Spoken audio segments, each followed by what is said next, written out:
And I'm really thankful because even though I deleted all of my old videos on TikTok because I was just stupid and like 19 years old, and now I'm embarrassed because Yeah. it was cringy. I still have it, and I feel like I still have it for a reason. Definitely is going to come in handy for me. Oh my gosh, are you kidding me? If I had 24,000 captive audience anywhere, I mean, if I were you, I'd be using the heck out of that Yeah, all day, every day. I think that I'm going to use it to start promoting the actual like coaching and digital marketing that I'm doing.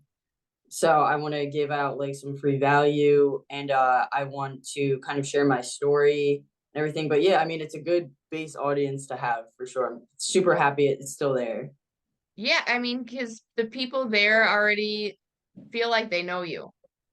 Exactly. Yeah. And at first I like deactivated it like back in the day. And you only have, I think, like 60 days to reactivate it before it just deletes. And I signed into it recently and it was still there. And I was like, okay, there's a reason. Like I need to start using this again. Absolutely. Oh, I Yep. just don't even know what I would do if I had 24,000 followers somewhere. Like we've been like I think we had about 600 followers on the actual day that we opened because like we had been doing stuff like we did the blocks before we actually opened. And since there was like a whole construction process going on, we would like walk through the construction and show people like, oh, this is what's going to be here and that's what's going to be there, or whatever. And so that like that part was cool, but like we should have been signing people up. Like we should have been Right. like, okay, like this is the first day or whatever, like put your deposit down, buy your packages or something like that. But you live and you learn. I also wish this is something that I've learned, and I wish I would have learned this about a year ahead of when I did. There's Facebook communities for everything. Yes.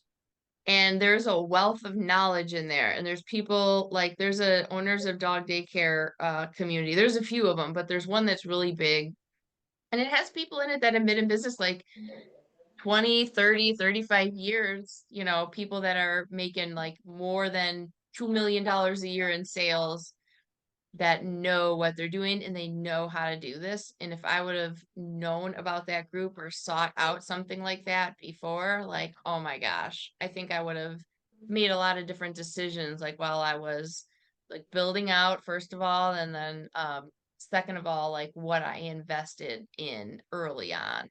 Yeah. The So Facebook groups is a big thing, yeah. not just Are for there Facebook groups for advertising. mobile detailers? There's Oh gotta yeah, be. there's a ton. There's a ton that Yeah. I'm in, and also on the same page with Facebook groups. I'm in a lot of the New Jersey, like different. I go by county and county, and I join those groups. And since you can't advertise, what I'll Right. do, and I learned this from Brian from the show.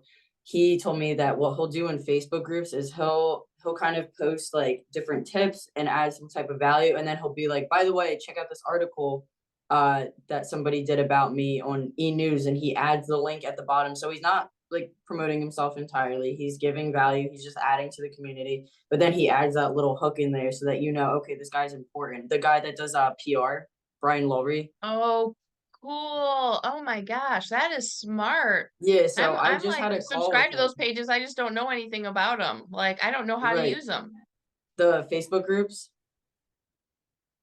Yeah, like for my county or whatever. So if I want to post like a blog post or something in there, I can do that, but I can't say like, "Oh, come to, we're having a sale."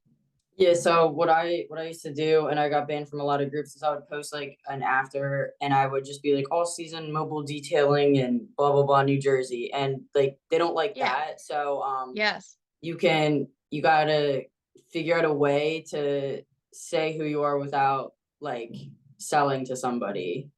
So that's something that I'm still trying to figure out within the Facebook groups because I don't want to get banned, but Right. I could just say, 3 facts about getting a ceramic coating that would be helpful for you guys or something like that, and then Yeah. be like, here's my Instagram if you want to see my portfolio. I do this for a living, but Will don't that say. work without, and you not get kicked out or, I think told off? as long as you don't put a price, as long as you don't put a phone number, I don't see anything wrong. People post links in groups all the time, so you're not directly promoting yourself. I'm not saying what my business name is. I'm just giving you value and I'm showing you the rest of my portfolio. So you have to post as yourself, not as your business? Is that how it No, post works? as yourself. Post as yourself. Yeah, I Okay. don't think if you're a business, I'm not completely sure if your business page can join a Facebook group. I'm not sure how that works. Yeah, I don't know. I think and it depends on the group. The rules, Yeah. yeah, Yeah. probably. Because some of them, like, of course, since I'm bouncing back and forth from business coaching profile to dog daycare profile to personal profile, sometimes I'll try to go into a group from the wrong profile just on Yeah, accident. It'll say like, yeah, no, you're not allowed to, like, business profiles aren't allowed here, something like that. Like, yeah, all that right. makes sense. I didn't think they were, but it's definitely that is a great strategy. So I've started implementing it. I'm gonna keep going with that, and it's also gonna be good for the marketing because I could go into auto detailer groups and I could basically be like, oh, I was on the show, like at the end, like that's the hook, like that's the good thing about Yeah. do our experience is that we can now use that for literally everything. Yeah, I wondered about that. Like, can I just go on there and say like, oh, I was on this show, check out this link? Yeah, you could be like, just describe, I guess, like what I guess just like facts about, concerns that people have about onboarding and, how to solve them and what you do differently. And then, by the way, my business was recognized on this show, like, say I'm a trustworthy source without actually saying that and then add it. But you got to put it in Yeah, your yeah, own yeah. words. Yeah. Okay, I'm gonna look into that because since we decided not to use a franchise, like we didn't go into a franchise or anything. That can be like a path of least resistance because you have name recognition and there's national marketing campaigns that you don't have to necessarily pay for, but you get some leverage from. But we started off with our own concept. So started from, zero name recognition, zero sales, and, just have Right. been taking Yeah, it and from there. it's free to post in a Facebook group, so Right, you right, might right. as well. Yeah, I gotta figure that out. I gotta figure that out. And like Facebook is my target market because it's like soccer moms and empty Right. nesters. It's definitely like it's not TikTok. We every once in a while we post on TikTok and I don't know. I don't think that 20-year-olds like love coming to spend $75 on a haircut for their dog. And so it ends up not ending well. It never Yeah. goes well whenever we It's not post on really TikTok. it's probably not where your audience is hanging out. It's not my ideal client. Like the experience is never like it doesn't work for them because Right. I don't think they want to spend that kind of money. Like sometimes they'll convince themselves to, but then they end up like complaining or bad reviews and it's like, yeah, I don't know, maybe I'll leave the 20 somethings to some other dog daycare. Or they go to PetSmart. Well, correct. Yeah. Yeah. No comment, no comment. No Zero comment. comments there. Logan used to go to PetSmart before we opened for some things and I definitely was able to learn some things about the industry and adjust accordingly. Let's just say it like that. Right. Yeah, yeah. No, for sure. I mean, you have to see other people do it too. I mean, that's what any job or any business. My job taught me a lot, mostly about people skills and connecting with people and things like that. And then so I take what resonates and I leave what doesn't. That's it. Well, exactly. And sometimes you learn from following a business, you learn what to do, and sometimes you also learn what not to do. Yeah, which is great. Which is great. Yeah, because there's a lot of things that I admire about certain companies, and then I see the opportunities, and then I use that, and I think, what would I do better? And then I implement that in my business. Exactly right. Exactly right. So, um, anything else? Can you think of anything else you want to tell people? Talk more about your coaching. How can they find you for coaching if they want to learn how to start their own mobile car detailer business? Yeah. So the website for my marketing agency is surgemmg.com. So my company name is Surge Media Marketing Group. So it's Is that Surge, SURGE, Surge? yeah, Surge MMG for Okay. surgeMediaMarketingGroup.com. Instagram, same thing, Surge MMG, and Facebook, same thing, Surge MMG. And basically, Okay. our goal is to help auto detailers within my niche get higher ticket paying clients every month using attractive ad strategies. So that's my golden offer, and I'm happy to take a call with anybody. And I with every consultation call, I have a free guide that I emailed to them after the call, and it goes over three very specific tips that I've used to scale my ads.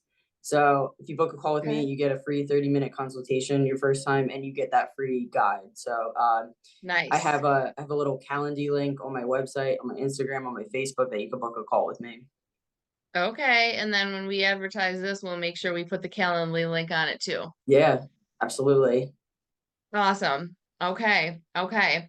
Now when we talked the other day, like I seem to remember that you were starting to add some other services to your business, not just like detailing, but also It was ceramic ceramic. coating. Yeah, talk about that. Yeah, so I just did one the other day. One of my buddies from my old job, he just bought a new. They refreshed the Tesla Model 3 for the Okay. 2024. So I went with him to go pick it up. He wanted to get it ceramic coated that day. So for those of you that don't know what that is, ceramic coating is basically a a ceramic protection over the entire paint in the glass of the car, and it can protect the car anywhere from 2 to 10 years, depending on which coating you get. So why people get this is so that they don't have to constantly get their car detailed. Any type of dirt, bugs, bird crap, anything like that that could produce any acid in the paint, it'll just wash right off with a hose. Like you don't even really have to wash the car. When it rains, the acid rain doesn't affect the car. The rain actually is like a eco-friendly car wash for your car. All of the water just Ah, beads right off, and so oh, that that's brilliant. lasts. The coating I did specifically for my friend, it's going to last him 3 years, and it's a lease for 3 years. So that's kind of why we did it. Um, so if you have a nice car, even if you don't have a super nice car, I mean, it's one of the most expensive investments. So I highly Yeah, recommend investing in it. that's awesome. Okay, and now is it normally car detailers that provide that service?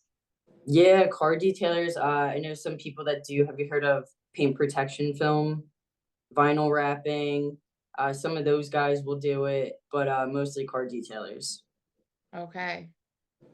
Okay. Yeah.